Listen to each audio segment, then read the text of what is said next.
It is Ryan Seacrest here. There was a recent social media trend which consisted of flying on a plane with no music, no movies, no entertainment. But a better trend would be going to ChumbaCasino.com. It's like having a mini social casino in your pocket. Chumba Casino has over 100 online casino-style games, all absolutely free. It's the most fun you can have online and on a plane. So grab your free welcome bonus now at ChumbaCasino.com. Sponsored by Chumba Casino. No purchase necessary. VGW Group. Void where prohibited by law. 21 plus. Terms and conditions apply.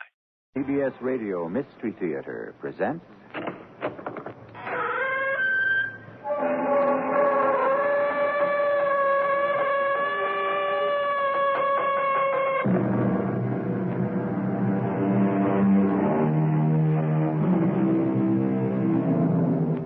Come in. Welcome.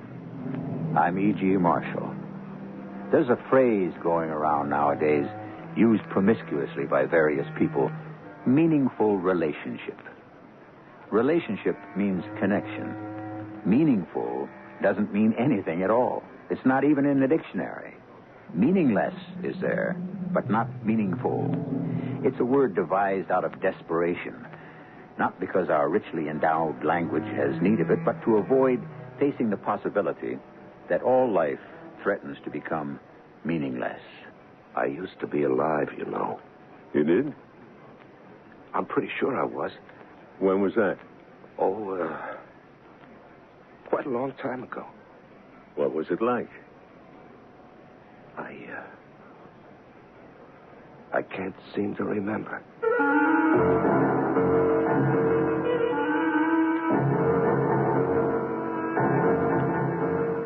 Our mystery drama, Answer Me, was written especially for the Mystery Theater by Elspeth Eric and stars Larry Haynes. It is sponsored in part by True Value Hardware Stores and Buick Motor Division. I'll be back shortly with Act One.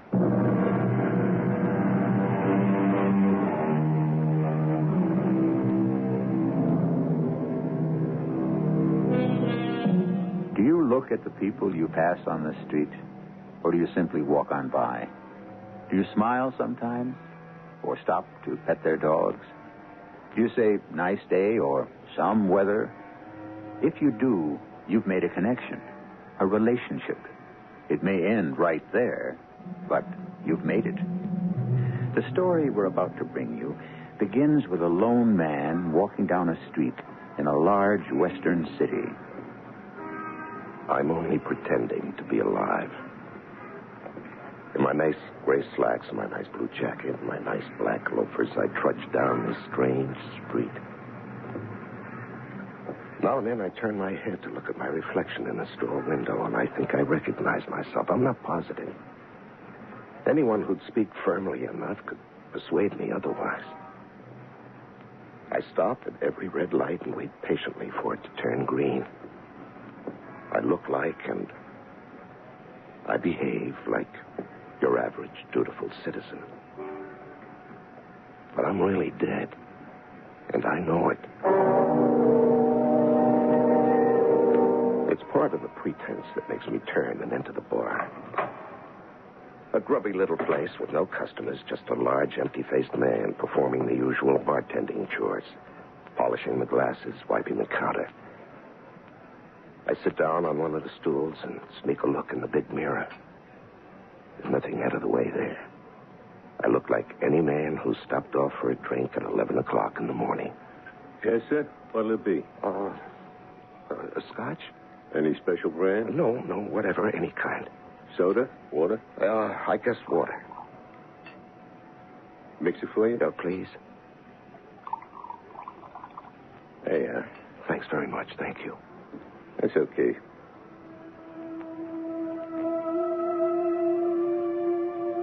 Now the tears start.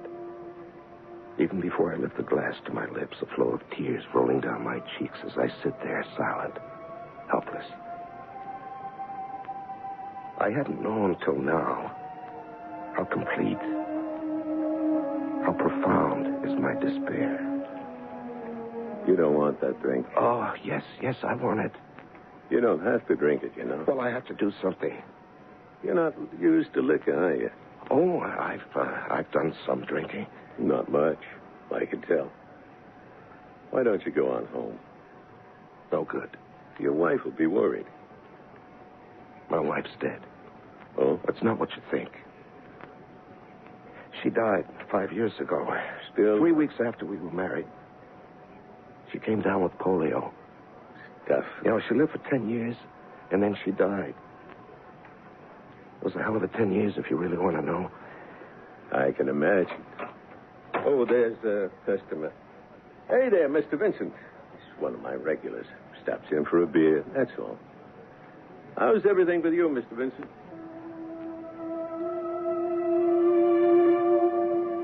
The drink tastes awful, but I try to finish it.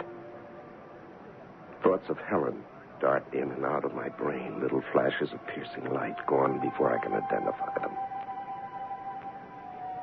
Helen's face when I met her. So young, just 18. Helen's face twisted with pain later on.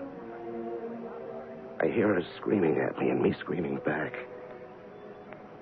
But that was all a long time ago. And now I'm sitting in this bar with this drink, pretending to be alive. He just has one beer, leaves. He won't bother you. Well, I'm not much good with people these days. Want me to leave you alone? No. I appreciate.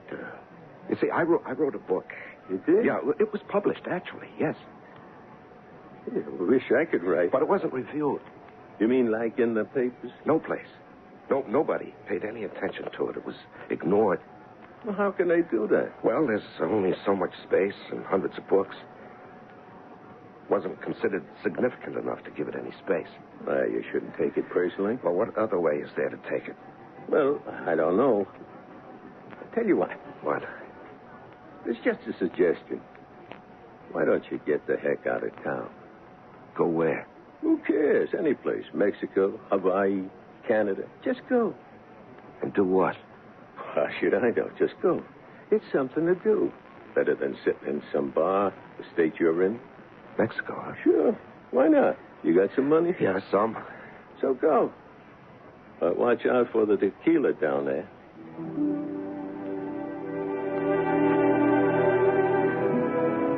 And that's how I find myself on this road headed south. I decided I'd walk to Mexico. The idea of sitting still on the plane was impossible. I don't own a car. And the effort of putting one foot after the other makes me feel somewhere near alive. Every so often, the truck driver stops and offers me a ride, but I always refuse, politely. And still, I feel a little grateful that someone does me that slight courtesy, pays me that small attention. I don't feel quite so dead. How far are you going? What? You going far? Mexico. Well, that's quite a ways from here. I'm not going that far, but I could take you a few miles. No, thanks. You're tired, aren't you? No, I'm all right. You're sure you won't ride Well, too much? thanks for the offer, though. You're not just tired. You're frightened. Well, You're desperate. I can see it in your face. No, You're haunted.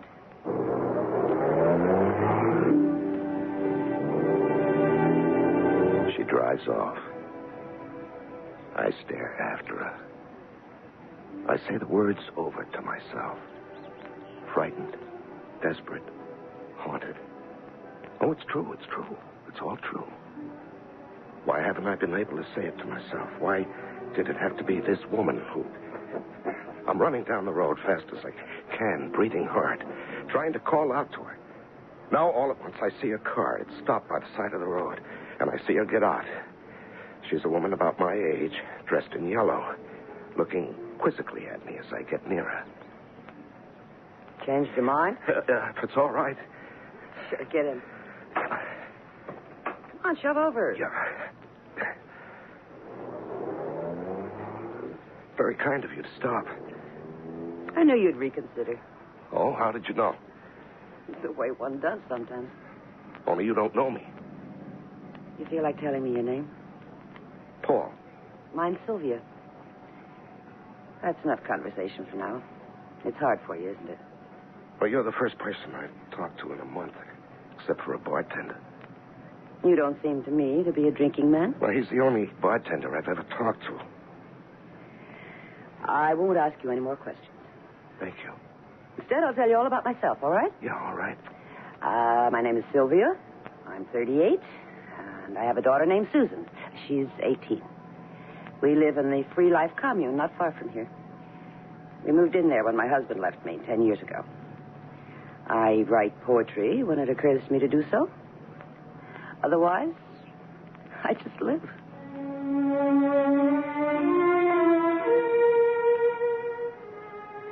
I listen to her talk. I don't know precisely what she's saying, but the sound of her voice is oddly comforting. It's warming, reassuring. It's the sound of life, the sound of people. A person, anyway. I begin to drink in the words as though my soul has been parched, and she is pouring water into it and making it grow, expand. I can hardly believe it. I don't want to believe it. But I am coming back to life after a long time away. Well, this is it. This is where I live. Up the hill there. That's where the Free Life Commune is. Oh. Yeah, well, I'll get out. Oh, no. Don't do that. Come with me. See what it's like. Well, there'll be a lot of people. Oh, you would have to meet them. My daughter and I have a cabin. We can have something to eat there. We don't have to go to the communal hall. Susan won't expect you to talk if you don't feel like it. Lots of times she doesn't feel like it either. Lots of times I don't. Really? We're all looking for the free life. That's why it's called the Free Life Commune.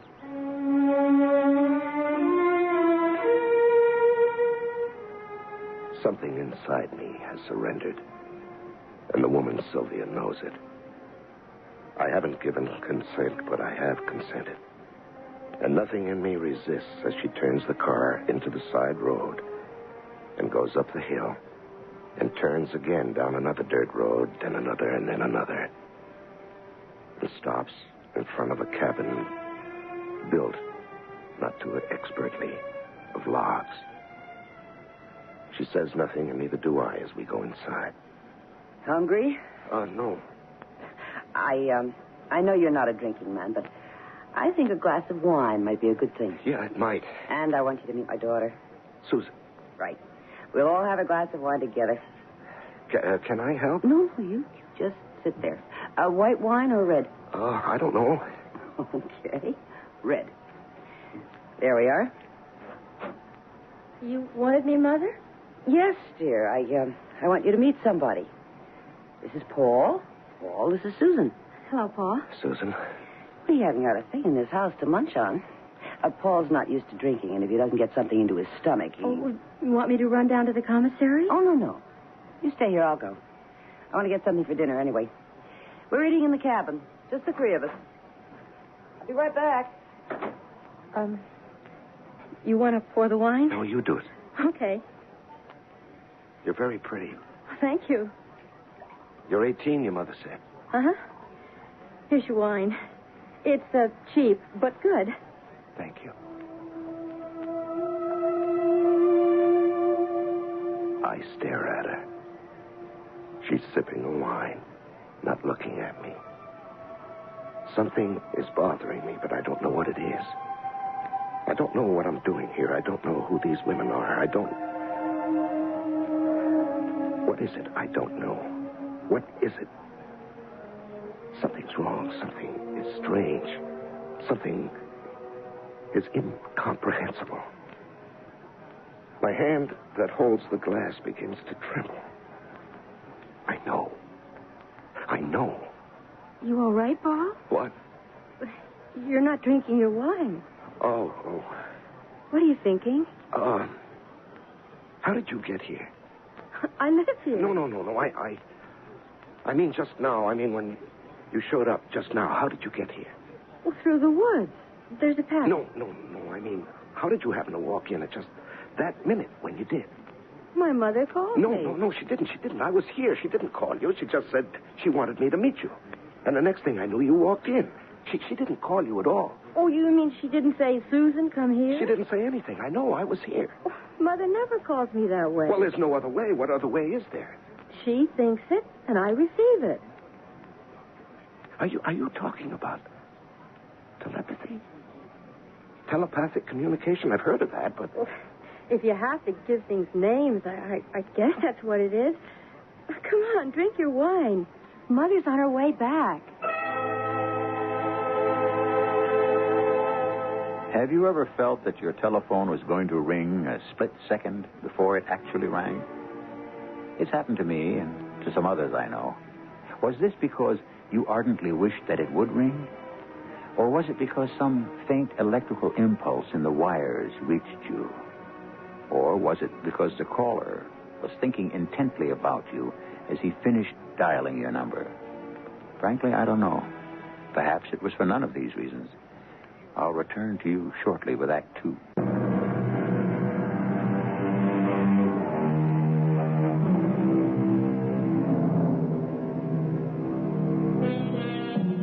Our protagonist's name is Paul. Preyed upon by a grief too deep for comprehension, obsessed with the feeling that he is only pretending to be alive, he has decided to follow the advice of a chance-met bartender and hike to Mexico. On his way there, he has accepted a ride from a woman called Sylvia, who lives with her daughter Susan in the Free Life commune. Paul has passively consented to accompany Sylvia to her cabin, where, a few minutes later, young Susan has made her appearance. How did you get here just when you did? Mother called No, me. she didn't. I was here. She didn't call you at all. You mean she didn't say, Susan, come here?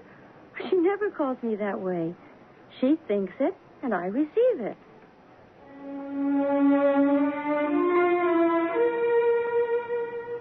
I'm staring at her. Young, slim. Her blue denim pants clinging to her legs. Her big, bulky sweater swallowing the upper part of her body. Her blonde hair falling over her shoulders. Come on, Paul, drink up. It's not very strong wine. Cheers. Yeah, cheers. How do you know your mother's on her way back? Because she is. Well, she'll be here in less than a minute. Well, did she send you some kind of message? Telepathically, I mean? She must have. Otherwise, how would I know?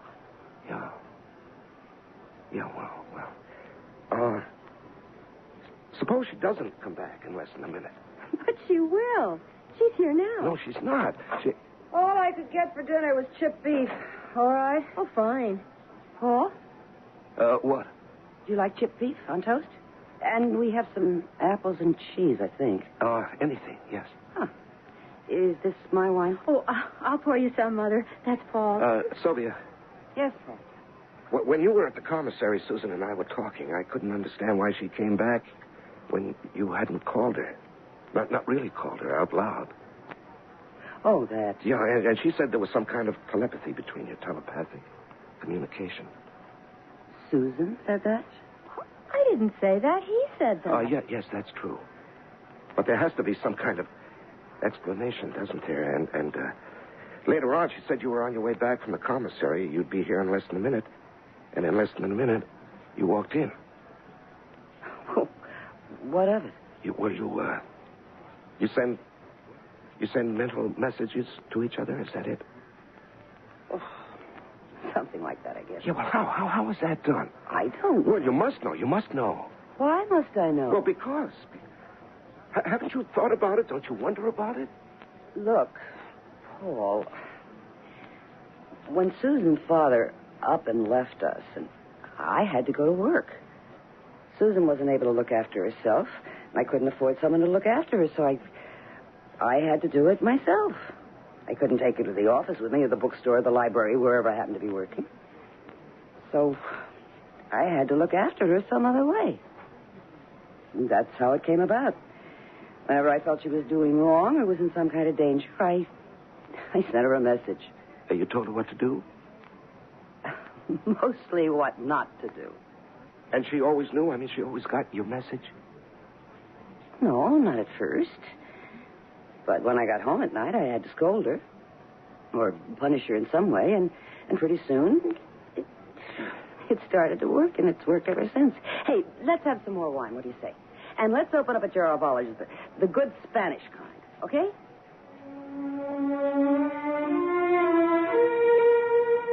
happening. I'm starting to come alive. It's slow, it's vague. Life appears in patches, some dim, others coming through clearly. It's like a gradually developing picture in a dark room.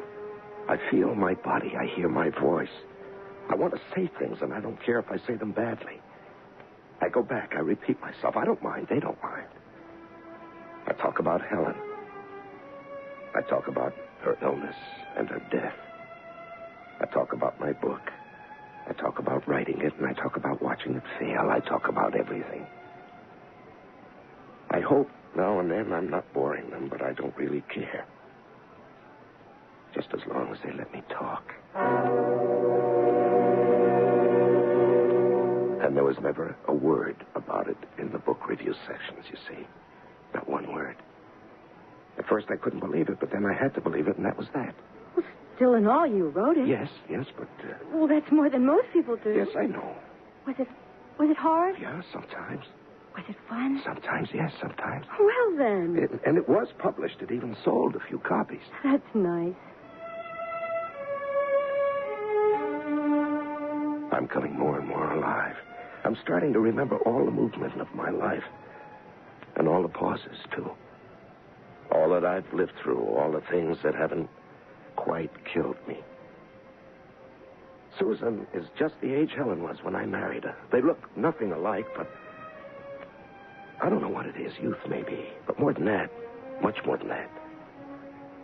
The feeling that there are possibilities. Sylvia, do you mind if Susan and I take a walk someplace? Susan, do you mind? Well, I don't mind. And leave me to do the dishes? I cooked the dinner. Big deal. What, just a short walk? I should think you've had enough walking by now. Yeah, I've forgotten all about that. I could show Paul the woods. You know, it's so long since I've taken a walk with somebody. Maybe you'd like to come too, huh? No. No, you two run along. I feel like I'm 16 and out on my first date. I swing out freely instead of plodding along grimly the way I had on the highway. The smell of pine trees fills my nostrils, and the pine needles are soft beneath my feet. I forget about Susan. I'm so full of myself and the great world outside me. I'm living. I'm living. Want to sit down for a minute? Do you? Yes. Well, then, let's sit down. There's a rabid woodchuck in these woods somewhere. Rabid? Crazy. Berserk. Freaked out completely. You don't say. You're not afraid? Well, I don't know. I never knew till this second that woodchucks went mad. You know, it's interesting. It's really interesting. Now, it's so long since I have been interested in anything. Here I am, fascinated by the idea of a woodchuck going off his rocker. You could write a story about it. I might just do that. Or maybe I'll write about you. Well, you don't know anything about me. Well, I know that your father went off and left you. Yes, that happened. And you and your mother developed this telepathic communication so that she could take care of you. Oh, we've always had that. You mean even before your father... Before he split? Oh, yes. As far back as I can remember. Did it make you very unhappy when he split? I guess it did. It was 10 years ago. I don't really remember too well. All I remember is... What is it you remember? I don't like to talk about it. No, please, talk about it. You know, I've been talking my head off all evening. You and your mother listened. You were so kind. It was so good for me. And now I want to listen to you. What is it you remember? What I remember is how sad he looked. Sad? What was he sad about? I don't know. Was he unhappy with your mother? I don't know. It was 10 years ago. I don't remember. They got along. I guess they were happy. Sometimes I think that he... Did he what? That he was unhappy with me. Oh, no, come on now. He couldn't have been unhappy with you. Why, you must have been the sweetest little daughter a man could want. No, that couldn't have been it. Oh, it's just a feeling. Maybe he wanted me to be a boy. No, I don't think so. You don't? No, men talk a lot about wanting sons, but I think most of that is just talk. What men like is girls. Really? Oh, you know what I mean. Of course I know what you mean. You're a very remarkable girl, Susan. No, I'm not. Yes, you seem that way to me right this minute. Oh, wait till morning. I'll seem absolutely ordinary, which I am. And that reminds me. Are you going to stay all night? Well, I don't know. Is there a motel or something near here? Oh, you could sleep in the cabin. We could put a sleeping bag down on the living room floor. Could you do that? Of course. Why not? Well, it's getting dark. Maybe we better be getting back, huh? I guess so. Here, give me a hand. I'll pull you up. Okay. There. Susan, Yes, Paul? I'm going to kiss you. What? I need very much to kiss you. You do? No. We have to go back. Let me go. We have to get back to the cabin. Come on, hurry up. Susan, what is it? Hurry. What is it? What did I do? Susan? Hurry.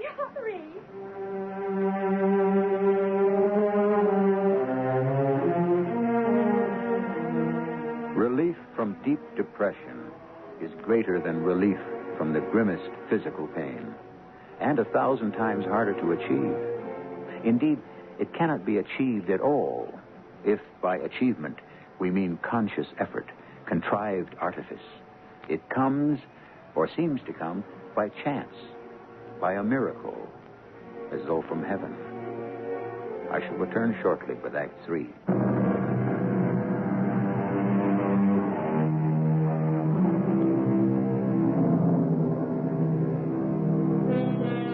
Our leading character, in the course of an aimless pilgrimage to Mexico, has been befriended by two women, mother and daughter. In the course of a few hours, he has told them a good portion of his life history, and his peace of mind is being restored. But resting and talking in the pine woods to the daughter, 18-year-old Susan, he has attempted to kiss her with a startling consequence. I need to kiss you. Let me go. We have to go back. Susan, what is it? Oh, hurry. What is it? What did I do? Hurry.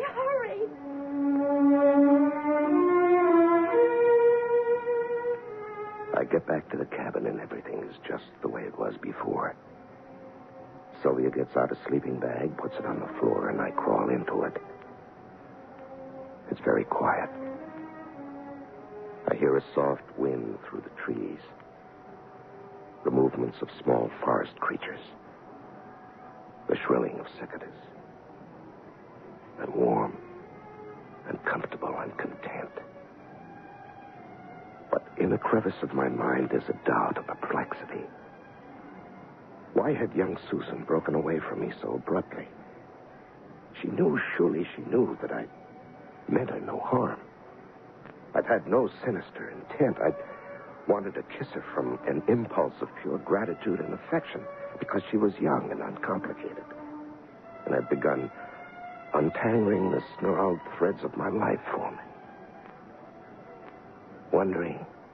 Wistfully wondering, I grow drowsy.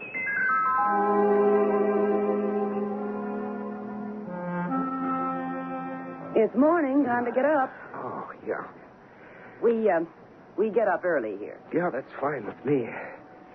Did you sleep well? Yeah, like a puppy. Where's Susan?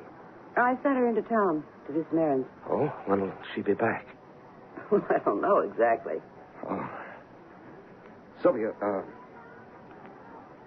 something happened last night when Susan and I were in the woods. We were talking. And it was so peaceful there, and she was so sweet to me. I told her about a lot of things, even more than I told you both at dinner. She seemed to understand everything I said and a lot of things I didn't say. Susan's a very sweet girl. I've seen to that. Yeah, well, all of a sudden, I wanted to kiss her. Nothing lascivious. I wasn't trying to seduce her. I wouldn't try anything like that. I just wanted to kiss her because I felt so fond of her, you see. Such an affection for her. And it's been so long since I felt anything like that. And at first I thought she understood. She let me put my arm around her, and she was smiling at me, and all of a sudden, All of a sudden, what? Well, she broke away from me and she started to run. She did? Yeah, she said we have to go back, and she ran for the cabin. Well, you know. Well, why would she do that? Don't ask me. Well, you must have some idea. She's your daughter. After all, Paul, you're old enough to be her father, aren't you? Well, I guess I am, yeah, even so. Now, some people think everybody that lives in a commune is loose, free, and easy. That's not so.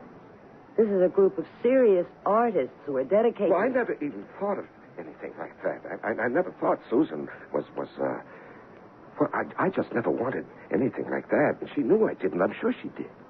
Well, maybe she did, maybe she didn't. You never know with young girls, do you? How far is it into town? Oh, I don't know. Quite a ways. Yeah, well, maybe I'll walk into town, try to find her. Well, you couldn't do that.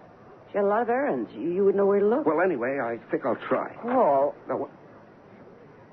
Well, the car's out there. What did she do? Walk to town? She must have come back. So soon? Well, evidently, since the car's out front. I'm going to look for her. You don't know where she is. Well, I'll look. Maybe the communal hall. That's full of people. They'll all be having breakfast there. Well, if she's not there, maybe she's in the woods. Paul.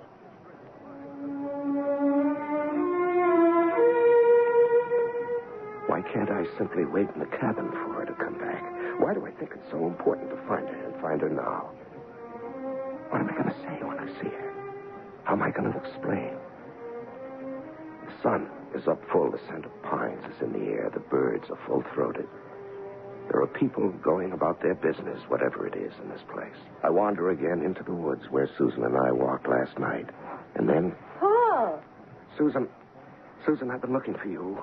Your mother said you'd gone into town, but the car was parked outside, so I know you must be back. Oh, I just went down the road to get some gasoline. Well, I looked all over for you. I even went up to the hall where everybody was having breakfast. Oh, did they give you something to eat? No. Nobody paid any attention to me. You must be hungry. No, I don't care about that. I want to talk to you about last night. What about it? Well, when I wanted to kiss you, Susan, I didn't mean anything except that you've done so much for me. You don't even know what you've done for me, you and your mother. I was a desperate man, and you brought me back to life. You made it possible for me to go on living. I don't know how or why, or... Maybe I'll never know. But... Oh, my dear, I love you for it. From my heart, I love you. You understand, don't you? I think I do.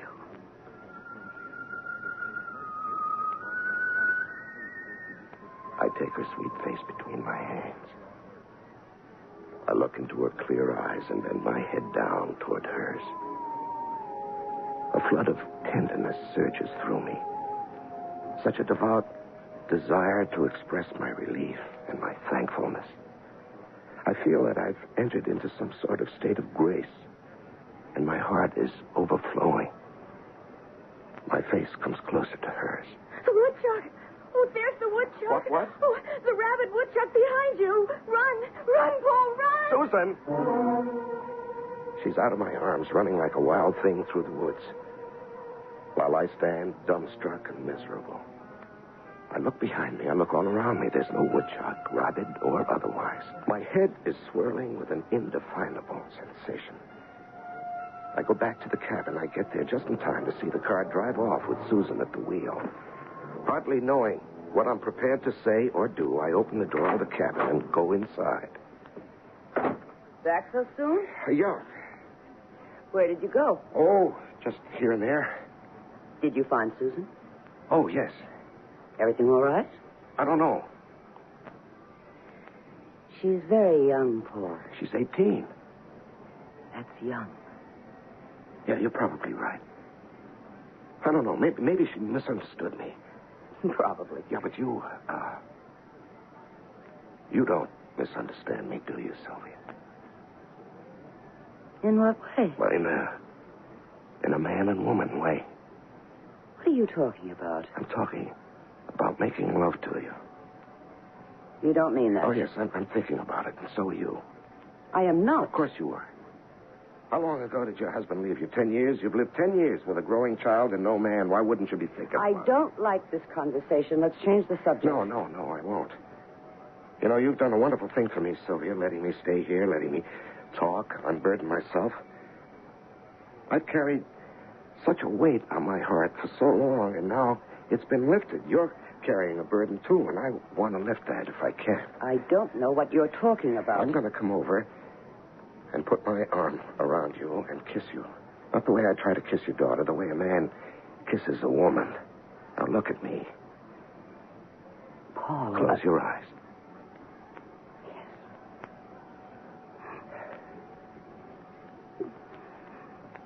That was it, wasn't it?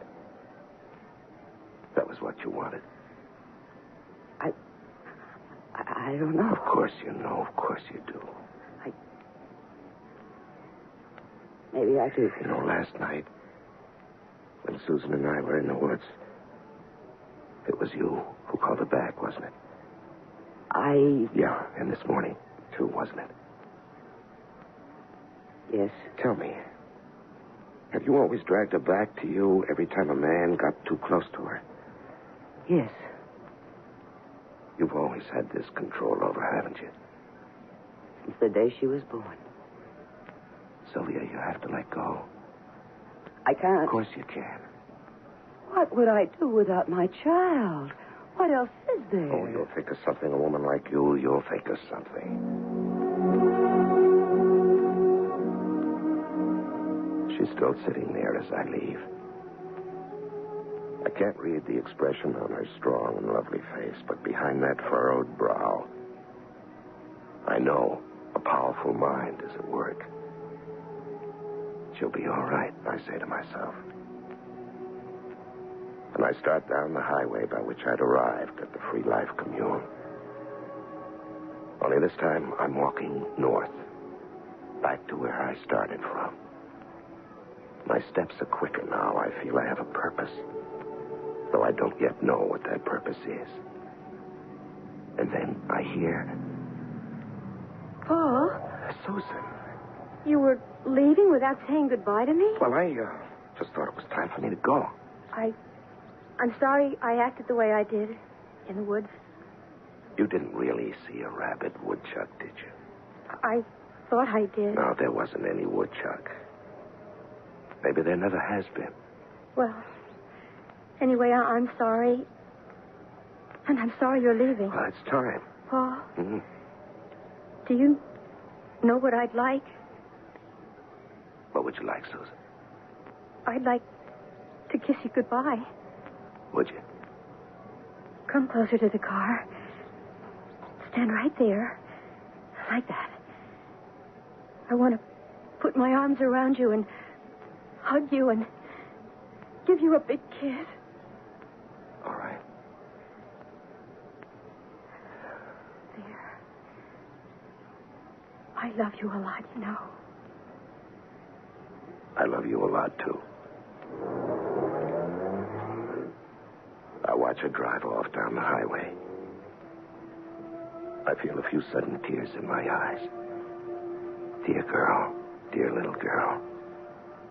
Life will start to open up for her, I think, to myself.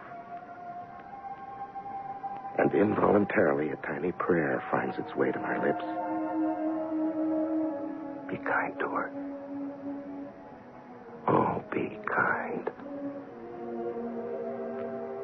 The car is out of sight now, and I resume my walk back to the city. It occurs to me that the only person I really want to see is the man who sent me off on my aimless pilgrimage. I want to tell him that I never reached Mexico, but I reached myself. I find the little side street without any trouble, and the obscure little bar. It's a feeling of coming home to something or someone. As I open the door and go in, it's as though I'd never left. He's cleaning the glasses and wiping the bar, and the place is empty. I take the same stool as before. Yes, sir. What do you have? Do you, remember me by any chance? Oh, I don't know. You look familiar. Yeah, well, I was in here about a week ago. You told me to go to Mexico. Oh, yeah. Yeah. Well, did you go? Part way. Well, how was it? Oh, it was wonderful. It was miraculous. I wanted to tell you about it. Well, it's a good thing you came in today because I'm closing up this place tomorrow. Oh, is business bad? Well, business is all right. No, I just made up my mind to do something. Maybe I'm crazy, but, well, I'm going to do it anyway. Well, do what? Do you mind telling me? I'm going to set out and look for my family. You see, I left them 10 years ago. Just cut out. No explanation, no nothing. Well, you must have had a reason. I did. But it wasn't anything I could talk about.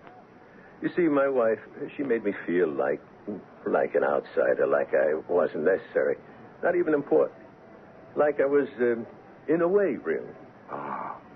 Oh, that must have been rugged. We have a daughter, Susan. She and my wife were close, very close. Closer than any two people ever were. And I was just hanging around. You know what I mean? It's hard to understand if you haven't been through it. Yeah, well, what made you decide to go looking for them? I don't know. The feeling I got all of a sudden. That things might be different. Because I love Susan and I love Sylvia, too. That's my wife. Yeah. Where are you going to look? Lord knows. Maybe I'll head for Mexico the way you did. Well, if you do, there's a place between here and there. It's called the Free Life Commune. It's a good place to stop.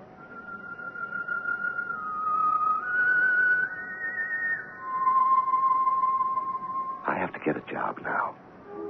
Find an apartment, fix it up. Get my typewriter out of hock and start a new book. You could say that nothing's changed. And you'd be right. But I've changed. And that's everything.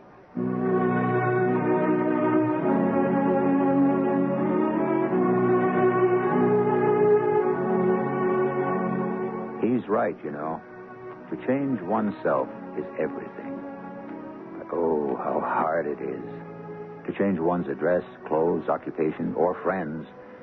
All these things are easy next to changing one's inner self, with all its complexities and contradictions. That is a difficult thing. But there is always a chance that, difficult as it is not impossible. I'll be back shortly.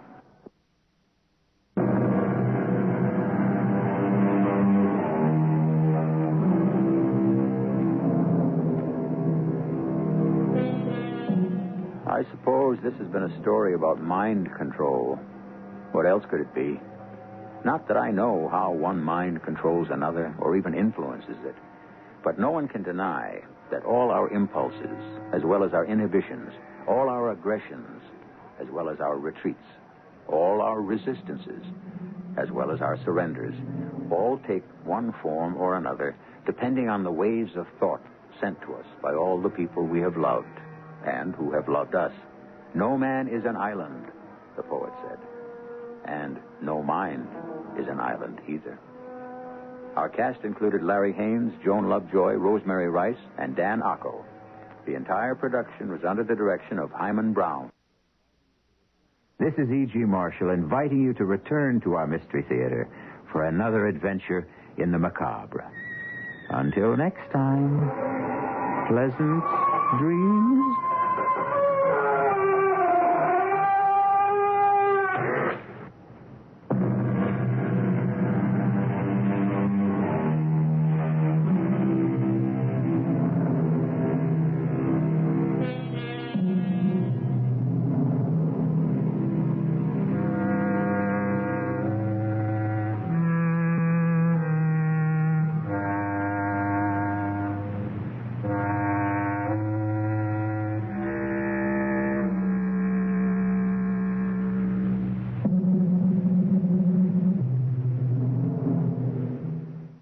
Hello, it is Ryan, and we could all use an extra bright spot in our day, couldn't we? Just to make up for things like sitting in traffic, doing the dishes, counting your steps, you know, all the mundane stuff. That is why I'm such a big fan of Chumba Casino. Chumba Casino has all your favorite social casino-style games that you can play for free anytime, anywhere with daily bonuses. That should brighten your day a little. Actually, a lot. So sign up now at ChumbaCasino.com. That's ChumbaCasino.com. No purchase necessary. VGW Group. Void where prohibited by law. See terms and conditions. 18+.